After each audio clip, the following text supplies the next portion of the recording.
कैसे काम करता है डेटा वेयरहाउस, इसमें आर्किटेक्चर क्या होता है, ईटीएल ईएलटी क्या होती है and so on. But data warehouse क्या है? डेटा वेयरहाउस होता है एक ऐसा रिपोजिटरी जहां पे हिस्टोरिकल डेटा रखा जाए। अब ट्रांसफॉर्मेशन के बहुत सारे तरीके हैं, ये जितने भी नीचे के टॉपिक्स हैं वो सारे डेटा ट्रांसफॉर्मेशन के ही तरीके होते हैं।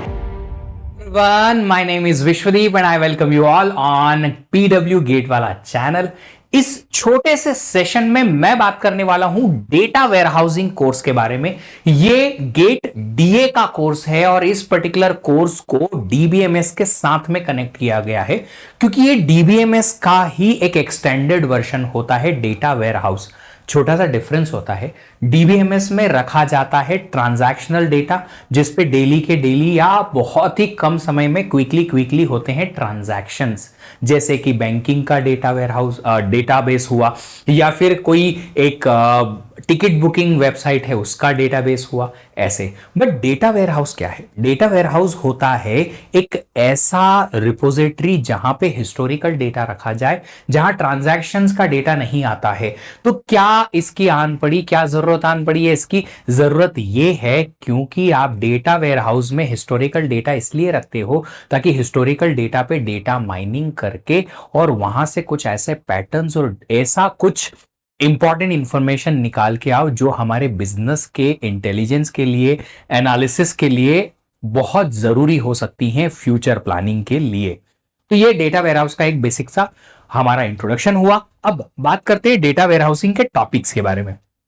डेटा वेयरहाउसिंग जब हम पढ़ते हैं तो सबसे पहले बात करते हैं डेटा वेयरहाउस के आर्किटेक्चर के बारे में। आर्किटेक्चर में प्रोसेस आती है हमारी छोटी छोटी, जैसे कि आती है हमारी एक्सट्रैक्ट, लोड एंड ट्रांसफॉर्म या extract transform load, ETL ELT type के आर्किटेक्चर्स। फिर हम डेटा वेयरहाउस के स्कीमास की तरफ बात करेंगे। जैसा डेटाबेस में स्कीमा होती है वैसा वेयरहाउस में भी होती हैं।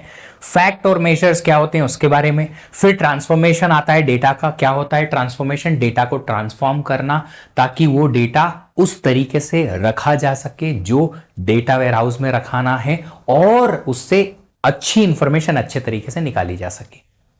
अब ट्रांसफॉर्मेशन के बहुत सारे तरीके हैं, ये जितने भी नीचे के टॉपिक्स हैं वो सारे डेटा ट्रांसफॉर्मेशन के ही तरीके होते हैं। डेटा की cleaning, smoothing, normalisation, data aggregation, discretisation, generalisation. Generalisation में कंसेप्ट हायरार्की नाम का टॉपिक आता है।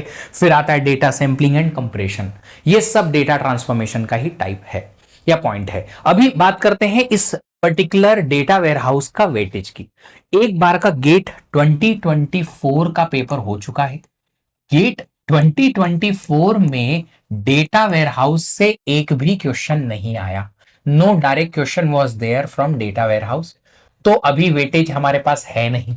इसके अलावा जो सैंपल पेपर हमें दिया गया था 2023 के टाइम पे, गेट बिफोर गेट 2024 क्यों दिया था? क्योंकि पहली बार गेट डीए आया था तो स्टूडेंट्स के मन में ये पता नहीं था उन्हें कि एग्जैक्टली ये पेपर जो है वो किस तरीके का आएगा, इसलिए एक सैंपल पेपर आया था before GATE 2025 by IISc Bangalore.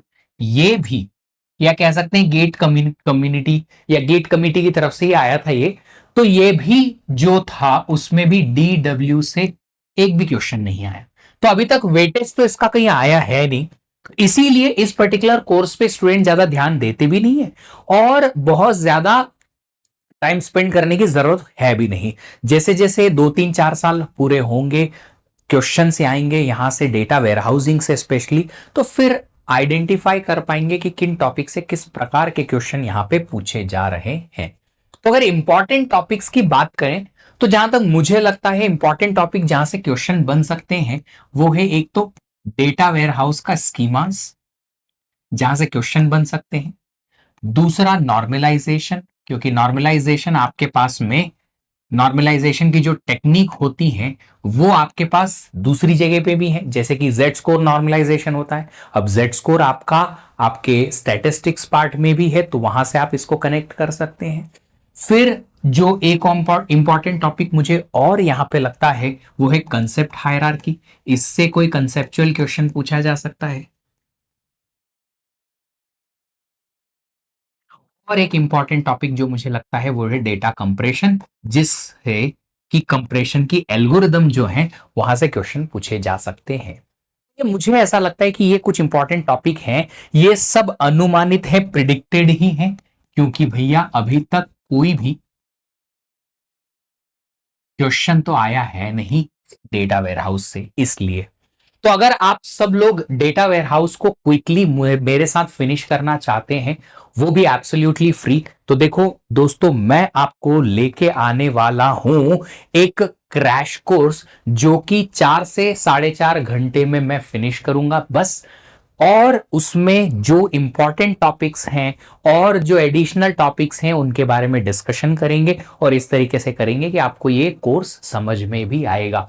कब होने वाला है क्रैश कोर्स? ये आने वाला है यूट्यूब पे, absolutely free, on YouTube, free रहेगा, बिल्कुल कोई फी इसको देने की जरूरत है नहीं। ये आएगा सैटरडे और संडे को, 23-24 नवंबर को। ये 2 दिन आपकी क्लास लगेगी और क्लास का टाइमिंग होगा 9:30 AM ऑनवर्ड्स। 9:30 से 11:30 का टाइमिंग हमारे पास है।